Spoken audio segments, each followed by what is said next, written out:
Welcome back to Thesaurus Thrive, the channel where we dive deep into the world of words and enrich our vocabularies. Today, we're exploring the fascinating word imposture. What does imposture mean in English? Imposture refers to the act of deceiving others by pretending to be someone else, typically to gain some advantage or to defraud. According to various dictionaries, imposture involves deceit and false representation.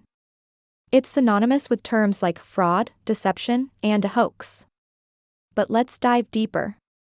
Here are some synonyms for imposture that you might find useful: charade, sham, pretense, scam, duplicity, and subterfuge.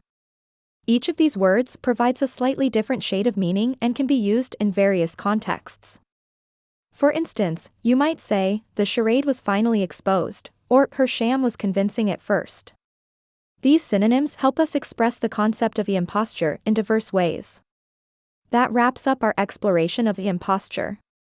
Keep expanding your vocabulary with us at Thesaurus Thrive. Don't forget to like, share, and subscribe for more linguistic insights.